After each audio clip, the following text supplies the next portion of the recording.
It's festival season, baby. I am back with my first review for the first film I've ever seen at a Melbourne International Film Festival. If I Had Legs, I'd Kick You, the new film from Mary Bronstein starring Rose Byrne. Let's get into it.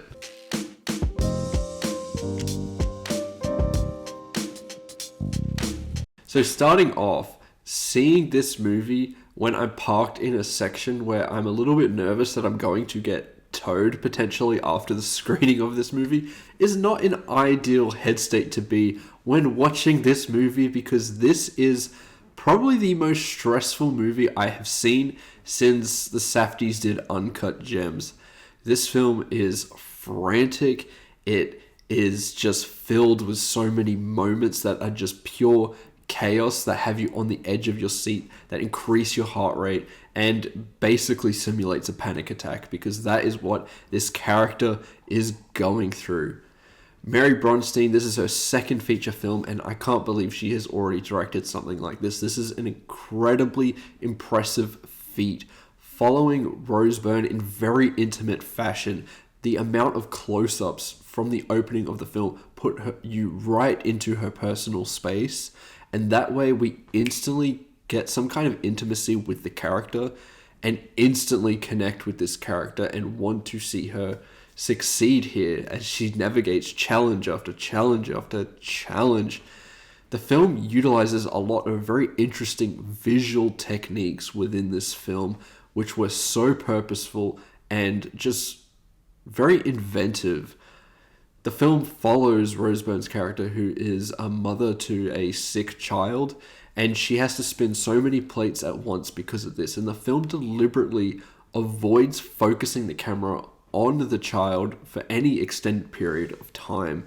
And that was a very interesting creative choice that I think makes that character more compelling and makes you connect with them very quickly and easily, I found, which was very strange, because normally you need that intimacy and you need to connect with them through some kind of visualization, but this film does it without that, and I found that to be so very interesting. The film navigates many genres along this little journey that this character is going on. It is a thriller at some moments, it is a comedy in others, sometimes it feels like a horror movie, and as you get introduced to more characters that are just seemingly unwilling to help this character that looks like she's on the verge of a panic attack all the time, as her child always needs her, as she is a therapist who is helping others that are also causing her a lot of stress. She has a husband that is unwilling to really help her and is solely focused on his job.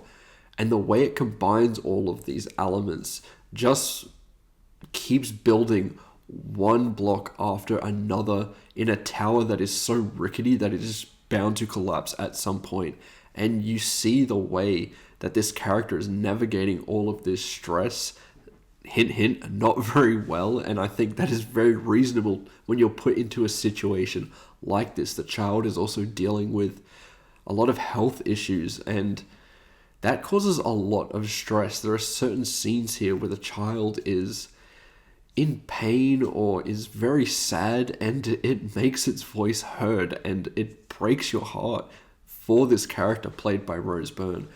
The film puts so much pressure on her to deliver a phenomenal performance here, and I believe she absolutely does. This is one of the most impressive performances of the entire year so far, and I did not think that Rose Byrne had acting chops to this level. It kind of reminds me of the surprise that Adam Sandler gave me with Uncut Gems.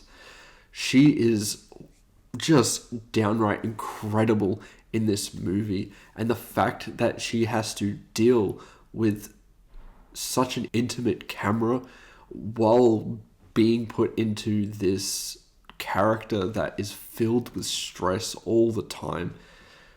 There's a lot on her shoulders here, and if she doesn't deliver a great performance, this film is going to just fall apart like this protagonist, and she delivers in every single moment. I got to experience a Q&A after this screening with Mary Bronstein, and she said that this film took 7 years to make, And the way that they film certain moments, because it's shot on 35mm film, because she wanted the film to feel tactile, and that feels extremely purposeful when you watch this movie, they had to really stick the camera right into her face to get some of these moments and close-ups, and they do it in exceptional fashion, and Rose Byrne is selling a lot through her facial expression and her eyes. The film also gives you so much to analyze as it progresses.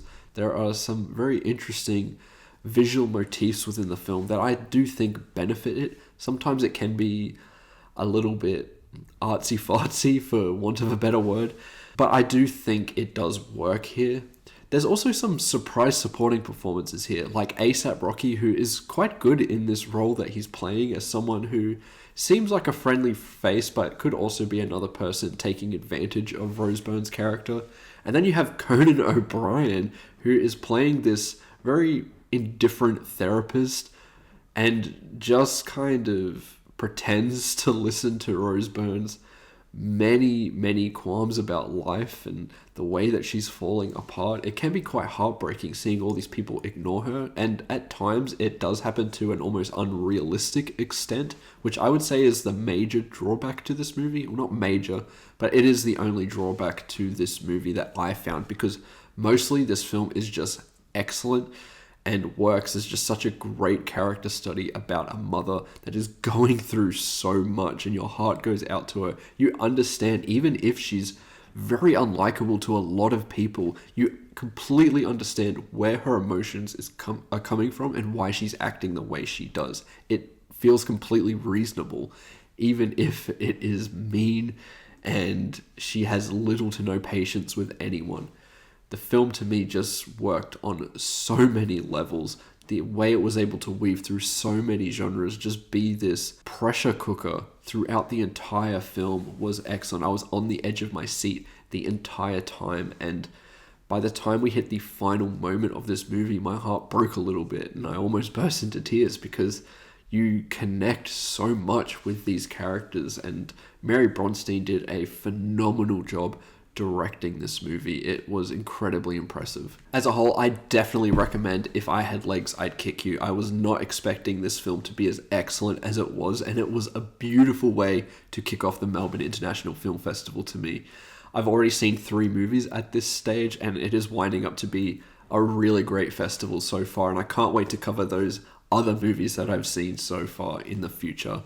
But with If I Had Legs, I'd Kick You, as a score, I'm going to give this one a really strong 4.5 out of 5. I think Rose Byrne is exceptional. I think the film is exceptional, and I would love this to get Oscar buzz in the future, especially for Rose Byrne. I think she would be a really strong contender to not only be nominated, but win Best Actress. She was that excellent. And to hear the story of how she got this role, and when Mary Bronstein gave Rose Byrne the script for this movie, she was quite surprised that she was given a character like this one, because she's only been given comedy roles and the odd horror role with Insidious and so on. So to hear a story like that and hear Rose Byrne get a break like this where she can demonstrate her clear talent, that was wonderful, and I hope to see her do more roles like this in the future, because Jesus, she is a powerhouse. I loved this movie. And those are my thoughts towards If I Had Legs, I'd Kick You, and my opening movie of the Melbourne International Film Festival. If you've seen the movie, let me know what you think about it in the comments below. I'd love to hear your thoughts. Remember to like and subscribe, and I'll see you in the next one. Goodbye.